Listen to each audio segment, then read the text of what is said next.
Yeah, exactly. Exactly. Well, there's some things that, you know, that young guy. We heard about this thing a long time ago. And Jeremy Stevens' side of the story is that he never hit this guy. It wasn't him. It was one of his friends, and they were all together. Right.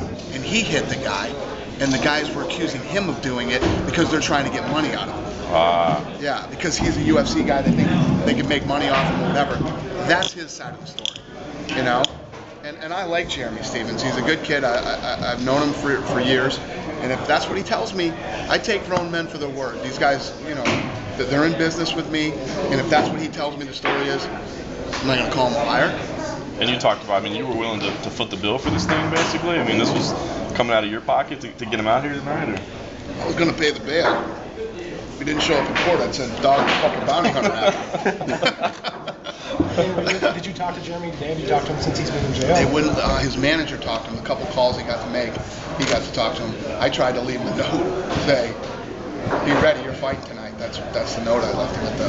So you're just going to communicate with his camp then? Yeah. Any idea what his emotional state is? Or Thank mindset? God that law enforcement people love the UFC, because everywhere I go, the police are so cool to us and treat us so well. I mean, when I was down at the place today, they couldn't have been nicer. I mean, there's certain things they can't do, but the sheriff's department here in town could not have been nicer to us. It was just the other end in Iowa that was making things difficult. Oh yeah. Well, that was the unusual part about it, because on the Hennepin County Jail website it said hold without bail. So it's kind of strange that they were making you these offers, and on their website they were saying there was no offer that'd be made. Right. Yeah. It's crazy. How much was the bail? It's not important. Was it a ridiculous? It started out, I'll tell you this. It started out, there were two charges. One was a $1,000 bail, the other one was $20,000. That's where we started. Where we ended was fucking insane. I mean, I could have got Manson out for what they wanted me to pay for him. So he's still in jail right now, right? Yeah. Do you know for how long? No. Until they extradite him to Iowa. Yeah. Well, what's going to happen now is they have to figure out whether he's going to be extradited or not, and then they're going to have to come get him.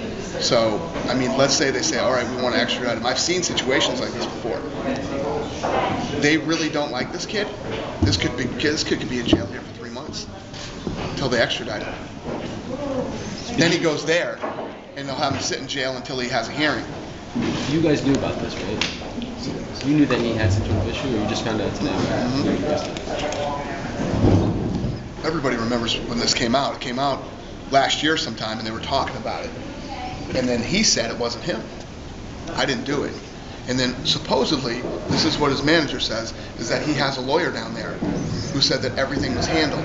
Then they talked to the lawyer today, and the lawyer said, yeah, I just put all the paperwork in and all this shit. And I'm like, he's full of shit. This guy's full of shit, because I'm dealing with this thing right now. He hasn't done anything. So as far as you know, Jeremy had a warrant out for his arrest? Who knows? But as far as he tells me, he absolutely did not know that he did. And the stupid thing would be, if you did, why would you let it go for over a year when you are on TV? And, you know, who knows, man? He's a young kid, too, so you never know. I'm taking his word for it. Man to man, that's what he says, and I'm going to take his word for it, and I believe him. Can you share anything more about the Dennis Hallman situation, about why you made the decision you made there, and kind of what happened backstage? He didn't make weight, man. You don't come here and not make weight. You don't accept fights and not make weight. It's just, it's the most unprofessional thing you could do. Not just for the show, the sport, your opponent. Come on, man. Everybody's been in the fight business for a long time.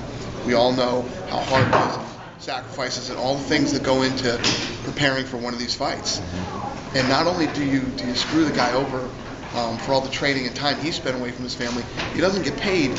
Like, first of all, Thiago Tavares could have won the fight and got both his payments. He could have won one of the fight of the night bonuses. And even if he didn't, he probably would have got bonus anyway. Right.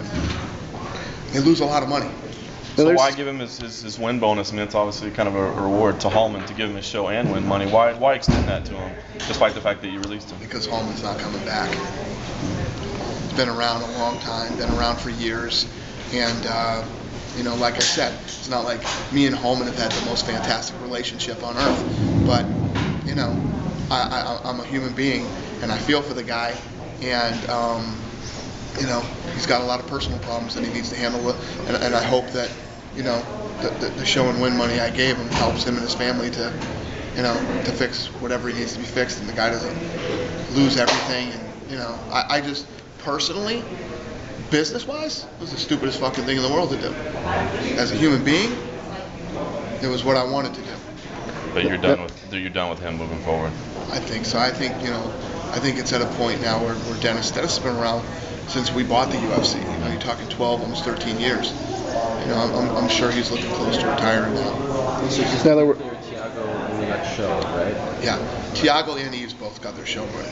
Got the show. Yeah. You tried to book You realize no promoters ever in fucking history of the world pay fighters that don't fight. Straight. I'm not. Sorry, boys, thanks for coming, but you didn't fight, so you don't get paid. But speaking That's of the way it's been throughout history. As far as But speaking the of- situation, is that where it's then where you're going to try to get Yes, him we're going to get him to fight as soon as as possible? fast Yeah. as we can. And speaking of getting the facts straight, there were conflicting stories all over the place about whether Tavares was willing to meet him at a catch weight, and he asked for 1 more pound to cut weight. Can you comment Not on that true. at all? Not true. Okay. Let me just say this. I don't want to say anything about Dennis Hallman's life and personal problems right now. He was in no shape whatsoever, mentally or physically, to fight. So yeah, there was no weight. There- It wouldn't have mattered. Dude, if I would have told him I should be fucking hung from a tree by my fucking ears and beat with a stick if I tried to put this guy out there to fight. He was in no shape to fight whatsoever. Yeah. In any way you could possibly be in shape. Mentally, physically, emotionally, period. So do you know? think he So, should have in like my canceled? opinion, I mean, like a week or two ago, should he have called you and said, "I'm not going to be available"? Or you know what? Things don't. This isn't Dan Henderson's situation where he knew his knee was injured. This was more emotional and mental than a physical injury. If this was a physical injury, he's like, yeah, my shoulder's been screwed up for 3 weeks and I haven't been able to do this, that, and anything else, and I can't make weight. I'd have said, get the fuck out of here, and you're never coming back, okay? And a lot of other nasty things. That was the furthest thing from. I've actually, in you know, almost 13 years of being in this business, I've never been in a situation like I was at the weigh-ins here on Thursday. I literally told him, go downstairs, start drinking and eating. I called my people and I said, fly him home right now, and we'll pay him his entire purse, which wasn't fucking cheap, you know, on a card like this. Like just having kind of like a breakdown or 60,000. something? 60,000 total? Yeah, that's a big number, you know. I basically felt like that was the right thing to do. Was he just having like a breakdown almost? Is that what you're kind of referring to? Like just I've never ever experienced anything like that, you know. So I wish him the best, and I hope everything works out for him and his family. And your flyweight title fight got booed. The flyweight #1 contender fight got booed tonight.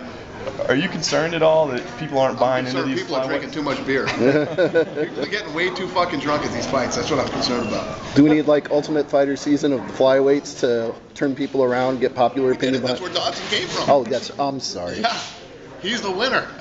Well, he was bantamweight. He went down. Oh, yeah. Okay, then I'm not totally insane here.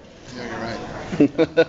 Thanks, Aaron. You bailed me out on that one. Thank you. What do you think? Stick up for the Is media. there any concern there? Because I keep hearing you casual fans say, I can't get into a guy that I could beat up. Obviously, they can't, but that's what they think. I mean, is there I'd any love to see concern? you kick Dodson's ass. Right. I mean, but is there any concern that, All over you like a spider monkey, man. like, are we ever going to be able to put these guys in headliners and pay-per-view headliners? I mean, how long do you see that taking? It just seems like it's taking a little while to take hold. You know what I'm saying? I'm not worried about it. I'm not worried about it. If you look at the fights with Creepy Uncle and Mighty Mouse,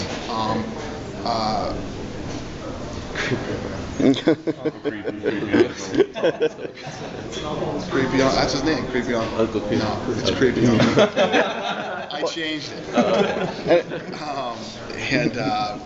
What's his name that just fought Mighty Mouse? Benavidez been knocking people out. Right. He's looked great. And then Dodson comes in tonight and wins by knockout. You know what I mean? It's ridiculous. Now we've heard that Ian McCall's had some personal problems too. Can you offer any comment on that, or?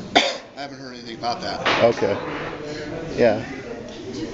He was in jail for like 3 weeks Was he really? Yeah. Yeah. on a warrant as well. For he was DA showed up at his house, arrested him. Well, that's what he said. It was because he was driving with a suspended license, and they were searching him for. He's had issues in the past with drugs and whatnot. Was in jail for 3 weeks. Did not know that. Huh. That was around like Labor Day weekend. Okay. Yeah, I didn't know that one. Speaking of Labor Day, Got any more good news for me? Is there any update on John Jones? Has he gotten an X-ray yet on the arm? And John's is great. It's fine. He's doing good. No nerve damage then? That I'm aware of. Been talking to his people daily, and it sounds like he's good. Alright. Yeah, the 7,000 attendance tonight, obviously not what you're used to with big events. I mean, is there any concern at all? I think back to like San Jose when it was like 2 o'clock on a Wednesday when the fight started. This is early on a weekday. I know the TV slots are the TV slots and you got to fill them. But I'm curious, you always talk about the live event. People show up to the live event, it's electric, it's amazing, and they get hooked in. Do you have any concern that if the building's not full and it's not pumped? The place was awesome tonight. And we did, this is one of the fights on free TV that we're traveling around. I mean, this thing did, what was the gate tonight? 350,000. Dude, you can't keep rolling doing fucking $2 million gates, as we come back to some of these markets. The first time we came to Minnesota for the pay-per-view with Brock on it, this place wasn't sold out, Yeah. you know what I mean? So, And more Canadian contingent for GSP that time around. well, the other thing too is that, I mean, I don't know what the fuck these guys are talking about on TV, but the economy is getting better, man. The economy is shittier than it's ever been. Nobody has money. And when you really look around, I mean, I don't know how many live events consistently do what we do everywhere we go. I mean, if you look at how many events we're putting on a year and what these live events are pulling compared to a lot of other live events, I'd say we're doing great. And not to harp on the negative, but the ratings last week, I thought was a little surprised. I mean, it was a great show, obviously. Yeah. But low ratings. I mean, is there any concern? Fuel TV's not growing. FX, the Ultimate Fighter is dropping a little bit on Fridays. I mean, Fuel TV. No, I mean Fuel TV for the shows, but FX for the Ultimate Fighter. Those ratings are kind of down a little What bit. do you mean as Fuel well. TV though? The Fuel TV ratings last week, I think, were 111,000 for a TV live couldn't event. be fucking more static. They're killing it. Right. And then as far as FX goes, they put us on Fridays. They like the numbers on Fridays. Every weekend they're in the top 3 in the demos, and I mean, otherwise they'll be in there rerunning movies and stuff like that. They like it on Fridays. So, yeah. It seems like everybody's panicking, pointing to those numbers and saying, "Oh, that shows that MMA is, slowing down." UFC, Yeah. You're saying that's not the case. Do I look like I'm fucking panicking? Do I look panicked? Do I look stressed? As long as guys quit getting arrested and injured, my life will be fucking fantastic. Does it mean anything that the replay on Fuel TV did bigger numbers than it did live from Nottingham? It does. Yeah, it means a lot. Yeah. It So- means that's what time that thing should air. Yeah. So, yeah. You guys got to understand, too, we're in deal with these guys for 6 years. Nobody's panicking about anything. There's a lot of things that you have to, first of all, we're catching our stride now, working together. And it couldn't be, I swear to God when I say this, things couldn't be better with the relationship with Fox and the way things are going. There's a report out We this can keep weekend. guys fucking healthy.